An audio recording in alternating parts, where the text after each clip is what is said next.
Allez, je vais la mettre au drapeau pour me laisser une chance de sauver mon par. Ça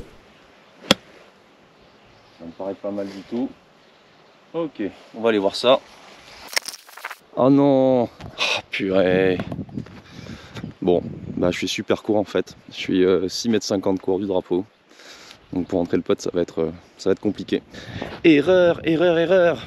Mais comment se fait ça? Salut les amis. Donc, cette situation, très simple. Enfin très simple, justement pas si simple. J'ai ma balle au niveau de la voiturette en bas, une butte juste devant moi, et encore une longue distance à parcourir jusqu'au drapeau. Le grand classique sur ce genre d'approche, le joueur ne va pas voir la situation, ne se rend pas compte de la distance qui le sépare du sommet de la butte jusqu'au drapeau, a la sensation qu'une fois qu'il a passé la butte, ça va faire le taf, et finalement il se rend compte en arrivant qu'il est beaucoup trop court. Pourquoi, me direz-vous? Eh bien tout simplement parce qu'il y a un petit jeu visuel auquel il faut faire attention. En arrivant depuis en bas là-bas, la visibilité en fait sur le drapeau n'est pas entière, vous avez le sommet de la butte qui vous en empêche, vous allez voir simplement le haut du fanion, la moitié du drapeau, mais pas le trou dans le gris, donc en fait vous ne savez pas la quantité de distance qu'il y a à parcourir jusqu'au drapeau. Dans ce cas de figure, généralement le cerveau va percevoir mal tout simplement la profondeur du coup, va mal estimer la profondeur du coup, et va souvent se rassurer en se disant une fois que je passe la butte c'est bon, ça va rouler tranquillement derrière, je vais aller jusqu'au drapeau, que nenni. Mon petit tips évidemment ça va être très simple déjà de venir voir la situation, donc je viens jusqu'à l'emplacement où mon cerveau s'arrête de percevoir la situation, c'est-à-dire le sommet de la butte, et de là je vais calculer en marchant ce qui me sépare de mon point de chute. Donc on va le faire ensemble, 1, 2, 3, 17, ok, à peu près un gros 15 mètres. Si j'ai envie d'atterrir à l'endroit où il faut pour avoir une chance d'arriver au drapeau ensuite. Le sachant, je vais aller en bas à ma situation, on va voir ce que ça donne. Ok, on se retrouve de nouveau en bas.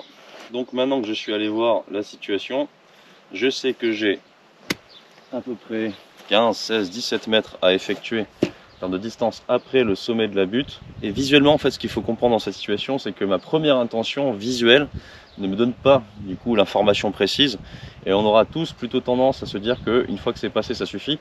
Là si j'imagine un vol de balle qui atterrit 15 mètres ou 16 mètres après le sommet de la butte, ça me paraît énorme et j'ai même quasiment la sensation que ça va me faire pitcher directement au drapeau en fait.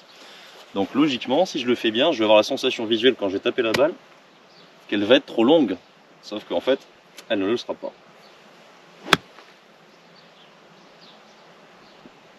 Donc là elle part un peu à gauche, mais j'ai presque l'impression qu'en vol en fait elle va atterrir au niveau du drapeau. Ça me donne vraiment la sensation qu'elle va être trop longue quand elle sort du club. Et finalement, yes, elle n'est pas du tout trop longue, au contraire, elle est à hauteur à gauche. Donc là vraiment quand elle sort du club je me dis c'est pas possible, elle va atterrir au drapeau. En réalité elle est tombée, je pense, quelque part par là, et elle a dû rouler ensuite dans la foulée pour se mettre à hauteur. Voilà, donc là je me laisse une vraie occasion de faire le par à 2,40 m plutôt qu'à 6,50 m. Si elle avait été dans l'axe, elle aurait été carrément donnée. Donc ce qu'il faut retenir dans cette première situation, parfois l'instinct ne fait pas bien les choses.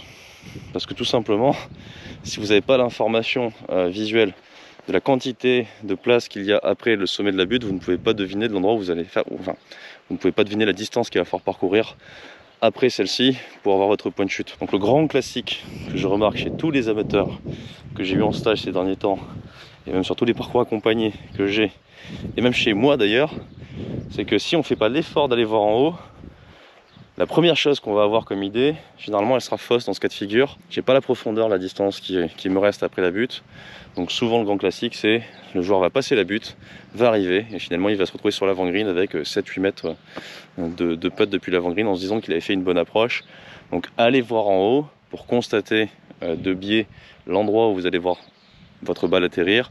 De ce point de chute, vous calculez la distance jusqu'au sommet de la butte où vous ne pouvez plus voir en fait, tout simplement. Et ça vous donne déjà un ordre d'idée, une fois que vous êtes devant votre balle, ok, j'ai encore 16 mètres à parcourir pour atteindre le point de chute par rapport à la limite visuelle que j'ai. Et du coup, ça me permet déjà d'appréhender mon coup et d'avoir une sensation beaucoup plus juste, tout simplement. Donc ce piège, quasiment tout le monde tombe dedans, c'est normal, c'est humain. Donc faites l'effort d'aller voir tout simplement. On va passer à la seconde situation que je remarque bien trop souvent sur mes parcours accompagnés. Vous allez voir, ça va certainement vous parler, puisque je pense que ça a dû arriver à tout le monde d'arriver et de se rendre compte que la balle est un peu courte. Alors évidemment il y a des cas de figure où il faut la faire tomber juste après la butte pour qu'elle s'arrête rapidement, hein. Je dis pas. Oh là là, je viens de rater mon drive complètement à droite. J'ai aucune fenêtre devant la forêt. D'ailleurs c'est compliqué, il faut vraiment me recentrer là. Allez, de là il est pas très bon, ça va le faire.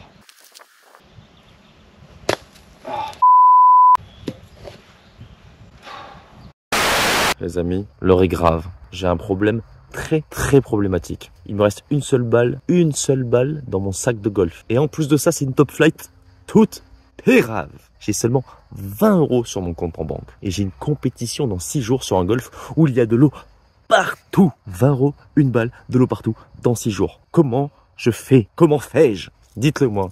2 options. La première option, j'arrive le matin, l'air de rien, au putting green, avec tous les jours à côté. Oh mon Dieu, j'ai oublié mes balles. T'aurais pas une petite balle qui traîne dans ton sac par hasard? Ce serait très gentil. Toi aussi, t'aurais pas peut-être une petite balle qui traîne dans ton sac? S'il te plaît, ce serait très gentil. Ouais, non, la honte. La honte. Deuxième option, je vais sur le parcours comme un warrior, avec ma balle, mon unique balle, et je la garde juste au bout, coûte que coûte. Si jamais je la mets dans le rough, j'en profite pour chercher à droite à gauche, comme ça si je la perds et que j'en trouve une autre, je la remplace par cette autre balle. Mais si j'en trouve pas d'autre, disqualification. Je sais, another swing, Flawless 15 avec 15% en moins sur tout leur site. Grâce à ce code promo, c'est des balles de récupération 30 à 80% moins chères que les balles neuves. Plus le code promo, avec 20 €, je peux largement en acheter 12. Et en plus, je les reçois dans moins de 5 jours. Ouvrez, vous vous rendez compte? Je suis sauvé. Je la refais parce que là, c'était pas bon. Engage-toi, bon sang. Stop, stop. Allez, de l'autre côté. Bon, deuxième cas de figure, le recentrage, ou plus globalement le coup compliqué, ça pourrait être pour atteindre un green, juste en sortie des bois ici, donc une approche depuis les sous-bois. On parle souvent des drives qui sont erratiques, qui ratent le fairway et qui entraînent des triples bogeys parce que balle perdue ou pas, balle dans les bois, puis pim pam poum. Mais on parle pas forcément après ce drive raté, du coup de recentrage qui est très important pour vous replacer sur le fairway, parce qu'en soi, si vous ratez votre drive dans les bois, que vous recentrez, que vous faites un bon coup derrière, ça fait bogey. Donc si vous prenez triple ou quadruple, c'est pas juste le drive qui est pas bon, c'est aussi toute la suite derrière. Donc, rater aucun drive, ça n'arrivera jamais de votre vie. Vous allez forcément continuer à rater des drives. Vous pourrez en rater moins évidemment. Encore une fois, c'est très important de bien driver. Mais par contre, le fait est que vous allez continuer à rater des drives de temps en temps, même si vous progressez au drive, donc il faudra être capable d'être bon sur ce genre de coup aussi. Et dans ce genre de coup, ce qui est compliqué, la fenêtre de tir est quand même assez étroite, ça va m'emmener quand même du stress, mine de rien. Parce que le coup n'est pas simple, il peut faire un peu flipper. Ce que j'ai remarqué du coup lors des stages que je fais en ce moment, ou des parcours accompagnés que je fais tout au long de l'année, c'est que les amateurs, pour ce genre de coup, vont avoir grosso modo le même type de réaction face à la peur. La première, je crains ce qui peut éventuellement se passer, prendre un arbre, en gros faire un mauvais coup. Et la crainte, qu'est-ce qu'elle va emmener, comme dans une situation où vous voyez une rixe dans la rue par exemple, vous allez vous figer. Ben forcément j'ai peur, c'est soit je fuis, soit je fige, dans les deux cas c'est pas bon. Dans le cas du jeu de golf, fuir et figer, c'est un peu ce que j'ai fait sur la première balle ratée. Fuir la situation en bâclant ma routine, donc bâcler la routine, donc en gros se dépêcher de terminer, de passer à une situation suivante parce que je n'ai pas envie de rester dans cet état de stress. La deuxième chose, ben, la peur me fige, donc dans mon swing si je suis figé, je m'engage pas, résultat vu que je m'engage pas, mon corps reste bloqué, les bras passent, ça gratte ou ça rebondit, ça top, je me redresse, bref je force mon coup. Forcer c'est pas que sur des pleins swings, c'est aussi sur des approches notamment, donc je me décoordonne complètement parce que je flippe. Et du coup la deuxième étape généralement à ce passage là, c'est bon, je sais pas que j'ai plus peur, mais la peur s'est en allée puisque j'ai raté mon coup, où il n'y a plus d'enjeu, je remets une balle, donc il n'y a plus vraiment la peur, on va dire. Là je parle de l'entraînement évidemment, en compète on remet pas de balle. Du coup qu'est-ce qui va se passer? Je vais essayer de, on va dire, passer au-delà de ma peur, je vais prendre mon courage de main, et dans mon courage je vais m'engager. Résultat là je vais faire un swing qui sera bien plus cohérent, je vais m'engager dans mon coup fortement, sans peur ni crainte, et du coup sans prêter attention au dosage. Grand classique.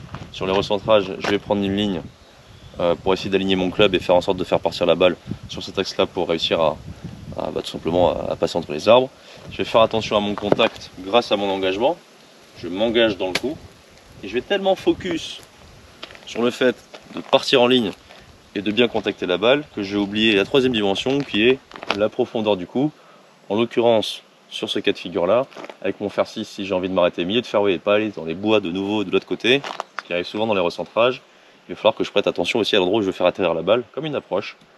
Et mon petit tips, généralement quand on est dans le sous-bois, si vous faites atterrir votre balle, sauf cas de figure particulier avec du rough vraiment épais ou quoi, à la lisière du bois ou à la frondaison des arbres, donc grosso modo à la fin de l'ombre là, normalement ma balle devrait rouler tranquillement vers le milieu du fairway. Donc quand je suis dans une situation compliquée, première chose, il va falloir que je prenne conscience que la peur et la crainte, ça risque de me faire un peu figer. Donc si jamais c'est possible d'avoir une échappatoire qui vous permet de jouer sans crainte et sans peur, tant mieux, prenez-la. Ça peut être visé à un autre endroit avec un peu plus d'espace, on va dire, pour faire passer votre balle, puisque la peur, la crainte, ça fige, ça fait pas faire des bons swings. Si par contre vous n'avez pas le choix, il n'y a qu'une seule fenêtre, elle vous fait flipper quand même. Du coup, acceptez l'idée que vous avez peur, ne fuyez pas la situation, donc faites votre routine complète. Dans vos swings d'essai, prêtez attention au fait que, certes j'ai peur, mais je vais quand même pas m'empêcher de m'engager dans mon coup, je reste détendu, je m'engage, c'est-à-dire mentalement, physiquement, mon corps tourne, il n'y a pas que les bras, je ne force pas sur les mains et sur la pression au niveau de mes doigts. Et maintenant que j'ai réussi à, on va dire, combattre un peu cette peur et que je vais être courageux dans le coup que je vais jouer, la deuxième étape, ça va être prendre le coup dans toutes ses dimensions, pas simplement en termes d'accès de contact, mais aussi et surtout finalement en termes de profondeur et donc de distance à parcourir. Dans ce cas de figure, comme j'ai dit, si je fais tomber ma balle juste au niveau de l'ombre là-bas, normalement, elle va faire son taf pour rouler tranquillement vers le milieu du fairway et pas traverser de l'autre côté. Donc ce que je voulais vous mettre en exergue dans ce coup de golf, c'est plusieurs choses. La première chose, vous allez craindre des coups de golf, avoir peur de certains coups de golf. C'est normal, ça arrive à tout le monde. Il y a deux choses qu'il faut faire attention. La première, c'est se poser la question si cette peur est rationnelle ou non. Je m'explique. Je vois beaucoup de golfeurs qui ont des peurs totalement irrationnelles. Typiquement, un joueur qui débute, qui voit un obstacle d'eau avant d'atteindre un green qu'il doit passer. Il y a 100 mètres d'eau à passer avant d'atteindre un drapeau qui est par exemple à 120 mètres. Si ce joueur débute et qui gratte top une balle sur deux, ça veut dire que même sans cet obstacle d'eau, c'est-à-dire qu'il tape sa balle sans savoir qu'il y a un obstacle d'eau, et d'un seul coup l'obstacle d'eau apparaît, une balle sur deux termine dans l'eau. Là c'est une peur rationnelle, c'est normal. Il sait qu'il a une chance sur deux de la foutre dans l'eau, c'est normal qu'il ait peur de la mettre dans l'eau.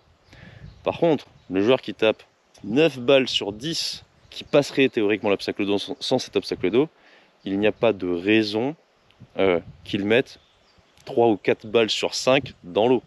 C'est en dehors, on va dire, de son ratio habituel. Donc là, ça commence à devenir une peur irrationnelle. Il faut que vous vous basiez sur la normalité de votre jeu et non pas sur le côté exceptionnellement médiocre que vous pouvez produire sur chaque coup. Parce que même moi, je fais des sockets, même moi, je fais des grattes. Et pourtant, devant ma balle, je ne suis pas en train de penser socket ou je ne suis pas en train de penser gratte. Ça peut m'arriver quand même de temps en temps. Et c'est généralement là, justement, où je rate mes coups. Et c'est là où c'est irrationnel.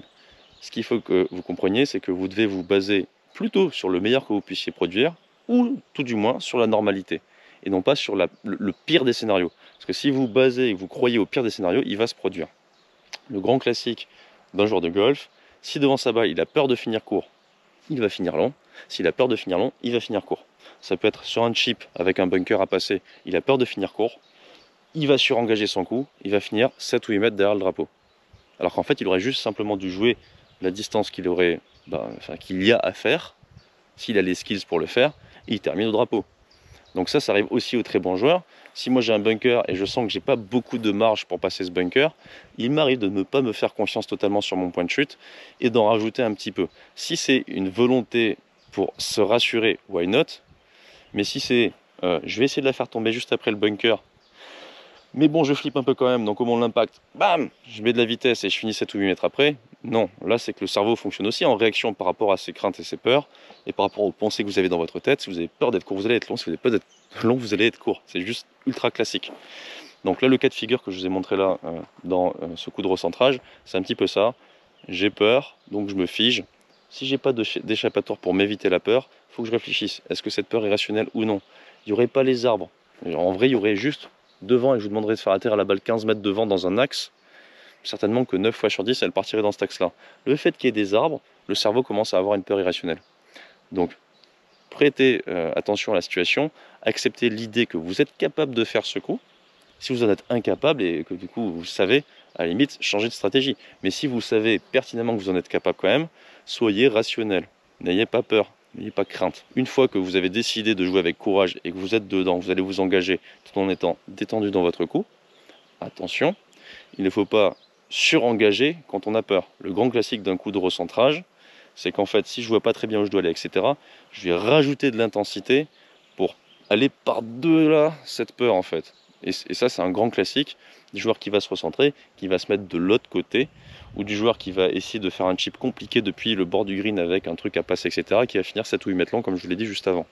Donc ça, c'est des grands classiques que je vois tout le temps.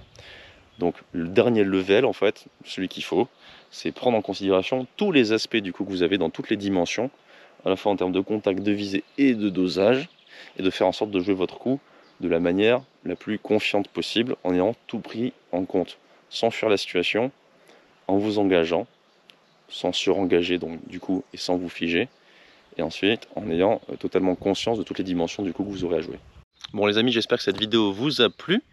Une vidéo un petit peu différente, vous l'aurez compris, où je ne parle pas des sujets classiques qu'on pourra retrouver sur YouTube, comme comment éviter le slice, comment taper plus fort et plus droit, ce genre de choses. Donc j'espère que ça vous a été utile. Si jamais ça vous parle, si jamais vous vous reconnaissez là-dedans, dans les pièges que je viens de citer, n'hésitez pas à me le dire en commentaire. Ça va faire avancer le bousin. Aussi, petit message à passer, j'ai des stages qui sont organisés en juillet, en août. Il reste encore 2 places, je crois. Donc n'hésitez pas à m'envoyer un message privé pour vous inscrire si jamais ça vous intéresse. Vous ne pourrez pas retrouver sur YouTube ce genre de conseils, mais par contre en stage vous pourrez. On va parler de mécanique, bien évidemment, de gestes, mais aussi de stratégie mentale, un petit peu toutes ces choses-là. Moi, mon dada, c'est je suis un enseignant, mais je suis aussi un enseignant joueur. Je joue encore beaucoup. Du coup, ça me permet d'avoir justement une vision du jeu qui prend en compte tous les aspects du jeu et pas simplement la mécanique de geste. Beaucoup d'enseignants ne jouent plus trop et du coup restent un peu focus sur cette mécanique. Moi, de mon expérience personnelle, on ne peut pas vraiment faire que de la mécanique, on doit tout faire. Donc ça, c'est ma vision des choses. Je la revendique. Et du coup, pour avoir une meilleure mécanique et avoir une meilleure vision du jeu et de l'espace de jeu, n'hésitez pas à venir lors de mes stages ou me voir en cours tout simplement. Je me ferai un plaisir de vous aider. Je vous dis à très bientôt et juste à la limite un petit bonus, je vais faire un trou, voilà, un trou de golf tant qu'on y est. Comme ça, on termine avec un peu de jeu justement. On va en profiter d'être au trou numéro 12 de Margot. Donc là, j'étais en train de faire la vidéo de recentrage vers le 11. Donc je suis sur un par 4 qui est en dogleg gauche autour d'un obstacle d'eau, des rouges, les blancs sont là-bas. D'ici, il doit faire à peu près, en prenant le dogleg peut-être 2,80 et en coupant par-dessus, peut-être qu'au green il y a 260, 265 dans ces eaux-là, je pense. Pour passer l'eau, il doit falloir mettre un bon 230. Donc en gros, là je vais taper 2 balles. Une, je vais essayer de faire passer dessous ici, quitte à ce qu'elle fasse ricocher pour passer, et une par-dessus, soit là, avec un gros draw, je vais voir. On va voir ce que ça donne à l'arrivée. Donc je vais faire l'abruti quoi. J'ai 2 balles. Tightless 4 Pro V1, je vais la faire passer dessous. Tightless 4, non Tightless 1, pardon. Pro V1 X, je vais la faire passer par-dessus. On va commencer par-dessus. Par-dessus, titré haut. Je vais m'orienter comme ça. Je vais la faire passer par la droite parce qu'à gauche, il faudrait vraiment qu'elle monte très haut, très vite. Et le risque, c'est qu'elle monte tellement haute qu'elle ne fasse pas la distance. Je vais plutôt la jouer en hook haut.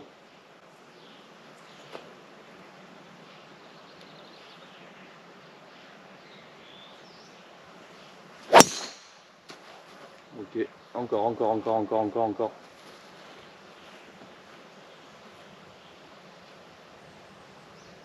Ah mince, j'ai tapé. Alors elle a pris un gros draw mais pas suffisant. Et je pense que j'ai fini derrière le green à droite. Donc on va voir, mais on devrait la retrouver quand même dans les bois. Et ensuite la deuxième, je sais pas où est mon petit. La deuxième, on va la tenter très basse. Très basse par dessous dans la trouée là.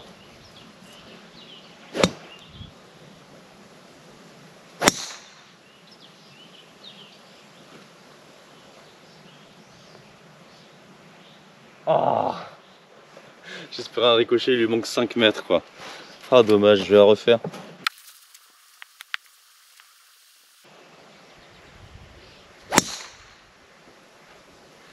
Celle-là, elle va passer à l'aise. Ah dommage, j'aurais dû faire celle-là en premier, je crois qu'elle est grise.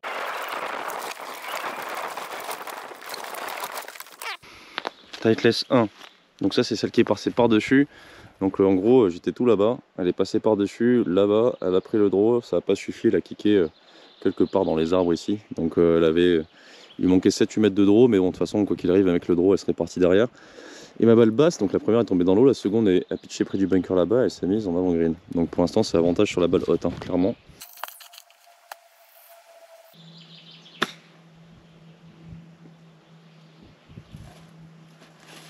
Ça va faire birdie sur celle-là. Cela dit, elle n'est pas donnée. Et la seconde, balle basse, est juste ici, en POV. C'est nul ça. C'est nul, c'est nul. Dommage. Allez, double bogey avec la balle basse sous les branches. Et birdie au-dessus. Bon bah la balle haute a gagné. Voilà, bravo à ceux qui avaient braillé sur la balle haute. Allez, tchuss.